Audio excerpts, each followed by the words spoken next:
네, 여러분 안녕하십니까? 수종쌤입니다. 오늘은 경희대학교 2024학년도 수시, 정시에 대해서 간략하게 요약 설명드리겠습니다. 경희대는 서울에 캠퍼스가 하나 있고 또 용인에 캠퍼스가 하나 있어요. 용인 캠퍼스를 국제 캠퍼스라고 하는데 용인에 있고 입구가 수원 쪽으로 열려 있어서 수원 캠퍼스라고 부르기도 하더라고요. 네, 2024학년도의 중요한 변화는 두 가지인데요. 지리학과, 한의학과, 간호학과, 건축학과는 인문으로도 모집을 하고 자연으로도 모집을 하니까 일종의 분할 모집을 하는 셈이죠. 인문은 확률과 통계 또는 사탐을 수시에서나 정시에서나 응시를 해야 되고요. 이 네 개 학과의 자연계열은 미적 또는 기하나 과학탐구를 수시나 정시에 반영 과목으로 한다라는 사실이 중요한 내용이고, 논술 전형에도 큰 변화가 있는데요. 올해부터는 논술 100%로 변경해서 이제 교과를 보지 않습니다. 그럼 올해 논술 전형에서 학생부를 반영하지 않는 대학은 연세대, 한양대, 한국기술교육대, 경희대, 건국대, 성균관대, 연대미래, 한국항공대, 덕성여대, 동덕여대, 이화여대 이렇게 대학들이 많이 교과를 반영하지 않고요. 한양대는 학생부 종합평가라고 해서 10%를 반영하는데 여기는 교과 성적을 반영하는 게 아니고 학교 생활 성실도라고 해서 출결 같은 걸 반영하니까 착하게 잘 살아온 학생이면 교과 반영의 의미는 없다라고 생각하면 되겠습니다. 그럼 올해 경희대는 지역균형 전형인 교과 전형, 네오르네상스 전형인 학생부 종합 전형, 논술 우수자 전형, 논술 전형입니다. 수능으로 뽑는 정시 전형에서 이렇게 4개의 전형에서 학생을 선발하고요. 하나하나 살펴보면 지역균형 전형은 학생부 교과 전형입니다. 졸업 예정자인 고3만 지원 가능하고요. 학교장 추천을 받아야 되는데 재학생 중에 5%까지만 받을 수 있고요. 전형 방법이 조금 복잡하네요.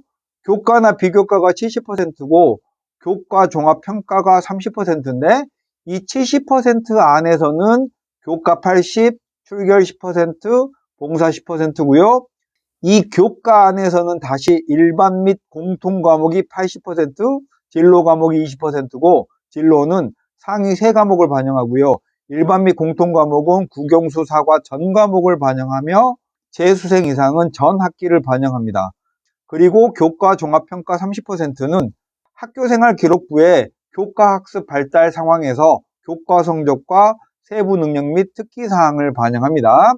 수능 최저는 두교보에 탐구를 반영한다면 상위 한 과목이고요. 의예, 치의예, 한의예, 약학계열은 삼합사의 탐구를 상위 한 과목 반영하고 모두 한국사를 5등급 이내로 공통으로 하고 있고요.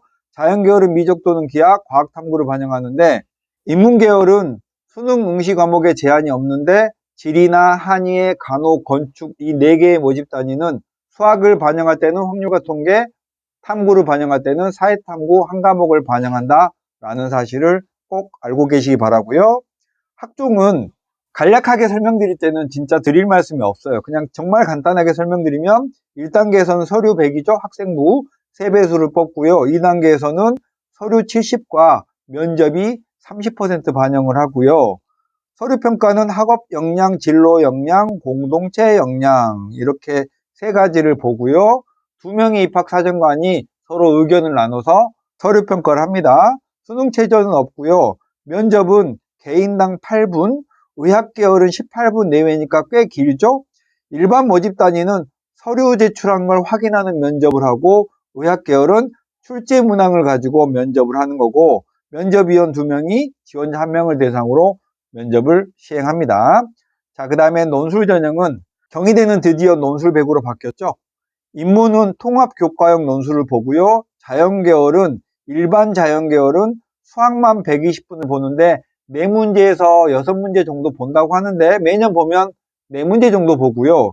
의치한 약학계열은 수학과 과학을 보는데 자연계열의 수학은 미적, 확통, 기하를 모두 다 출제를 자유롭게 한다는 사실을 알고 계셔야 되겠고 수능 최저는 2기하 모에 탐구를 반영한다면 상위 한 과목을 반영하고요. 한국사 5등급 이내고 의예과, 치의예, 한의예, 약학은 삼합사에 탐구 반영을 한다면 한 과목 과학을 반영하겠죠. 한국사 5등급 이내고요.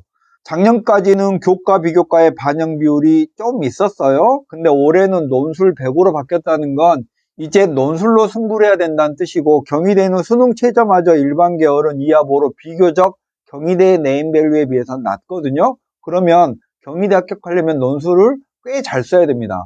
작년 같은 경우에는 중앙대를 합격했는데 경희대는 이에 비해서 떨어진 학생도 있으니까 경희대 논술은 중앙대 논술 못지않게, 심지어 난도는 중앙대보다 조금 높은 듯한 느낌도 있습니다. 자, 마지막 수능 보시면 수능 100%고요. 800점 만점이고 가군나군에서 선발합니다. 자연계열은 미적 또는 기하하고 과학 두 과목을 필수로 응시해야 되고, 드디어 인문계열에서도 확통과 사탐을 지정한 모집 단위가 생겼네요. 보통 다른 대학들은 인문계열에서는 응시 과목에 제한을 두지 않는데, 지리, 한의의 건축, 간호의 인문 모집 단위는 수학을 꼭 확통을 봐야 되고 사탐을 꼭 봐야 한다는 제한이 붙었고요. 나머지 모집 단위는 응시 제한이 없습니다. 반영 비율은 자연계열만 수학이 좀 높고 인문이나 건축, 간호, 사회의 인문계열은 수학의 반영 비율이 꽤 낮습니다. 그리고 한국사는 감점제를 택하고 있고요. 영어나 한국사의 등급별 환산 점수는 1등급이 영어 200점, 2등급이 196점, 3등급이 188점인데 실제로 전형 총점에서 반영되는 점수는 이 점수가 아니에요.